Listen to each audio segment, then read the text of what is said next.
His Excellency Ambassador Abuukar Baalle, PR of Somalia to the UN in New York, and President of the UN Security Council for this month. A very warm welcome to you all, and we look forward to working with you more this month.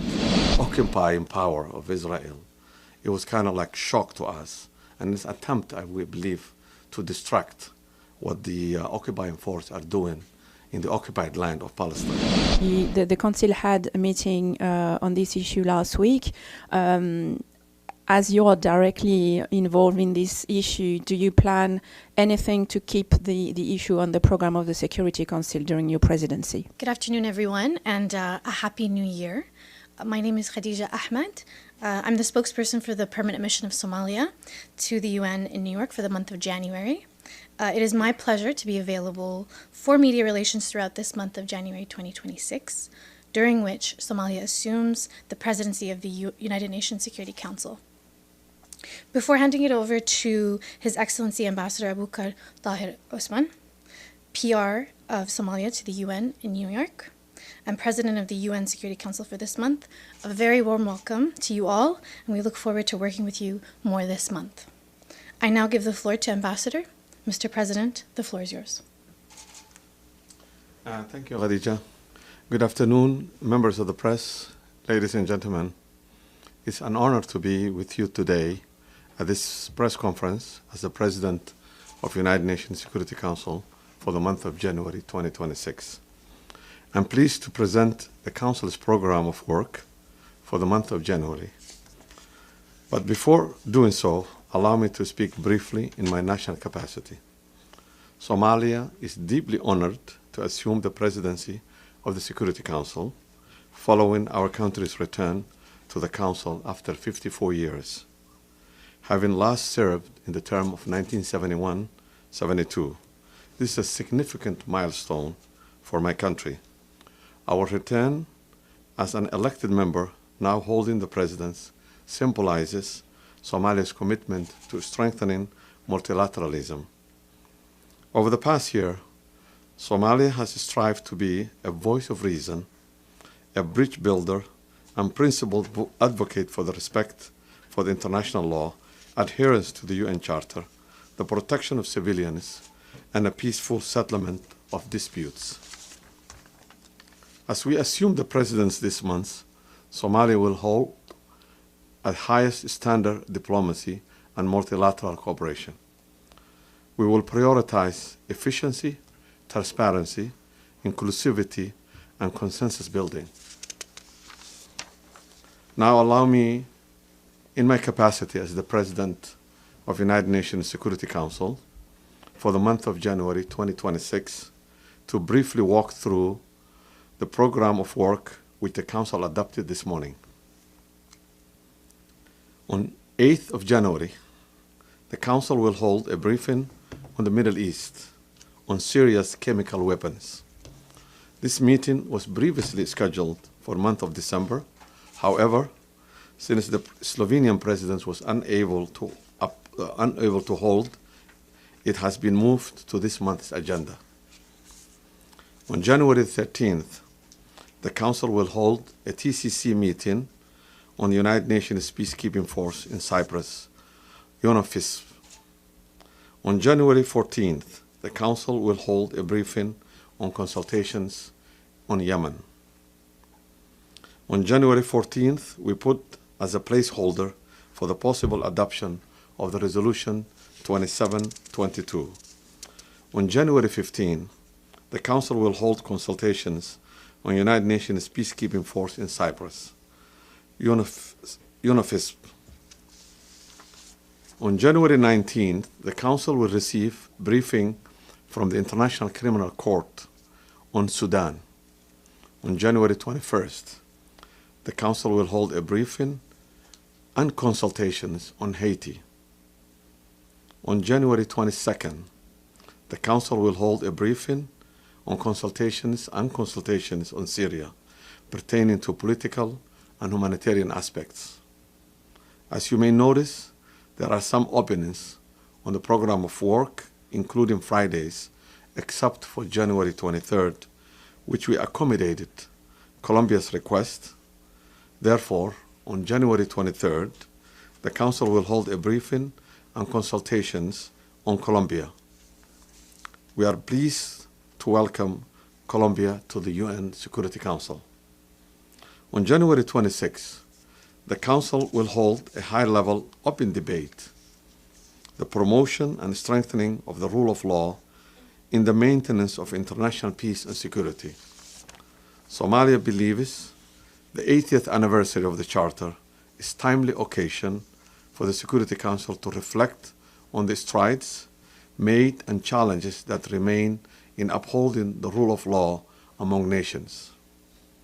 This open debate invites member states to engage in a meaningful dialogue on the concrete steps the UN and its membership can take to advance peace through multilateralism and the rule of law in this new year. This is our signature event and will be chaired by our President, His Excellency Xasan Sheekh Mohamud. On January 27th, we placed a placeholder for the possible adoption of the resolution of United Nations mission to support the Hudaydah Agreement, UNMHA. On January 28th, the Council will hold a quarterly open debate on the Middle East. We elevated this meeting to a high level and will be chaired by our President, His Excellency Xasan Sheekh Mohamud. In light of the recent development in the occupied Palestinian territory, Yemen, Syria, and Lebanon, we believe it's very important and timely to elevate this open debate to high level and lively discussion. On January 29, the Council is expected to hold consultations on the United Nations Regional Center for Preventive Diplomacy for Central Asia, UNRCCA. On January 29th, the Council is expected to adopt resolution on United Nations Peacekeeping Force in Cyprus, UNOFISP, and United Nations Integrated Office in Haiti, PNUD. On January 29, following these adoptions, the Presidency will hold a monthly wrap-up session at 4:30 p.m. I thank you. There are also several issues not currently listed on the program of work which may require Council attention depending on development on the ground. The Presidency remains ready to convene the Council as needed, and we count on the cooperation of all members to ensure timely and constructive engagement. Let me also take this moment to sincerely thank the Secretariat, especially the Security Council Affairs Division, SCAD, for their excellent support thus far during our term. Our Presidency will greatly benefit from their continued support. Our spokesperson, Khadiija Axmed, is available to engage with you and provide you any clarifications.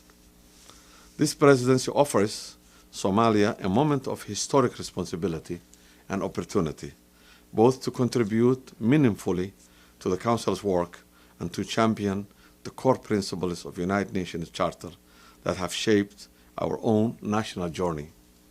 We look forward to engaging constructively with all member states throughout the month of January. I'm now happy to take your questions. I thank you. And lastly, allow me to share our working methods which are central to the effectiveness, credibility, and legitimacy of the Security Council. We believe that how the Council works is just as important as the decision that it takes. Our Presidency will prioritize consensus building, transparency, and efficiency. We will now take questions. I'd like to remind all of those in this room and those online as well to please introduce yourself and your media organization.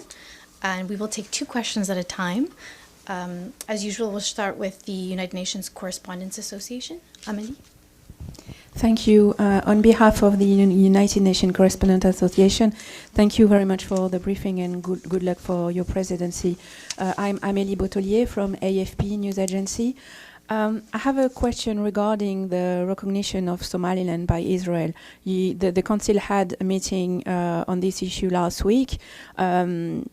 As you are directly involved in this issue, do you plan anything to keep the issue on the program of the Security Council during your presidency? Thank you.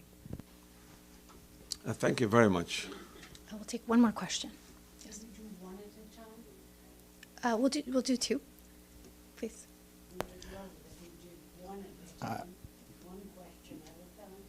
Yeah, maybe Ambassador could first answer this question. I think it's fine. Sure, no problem. Okay.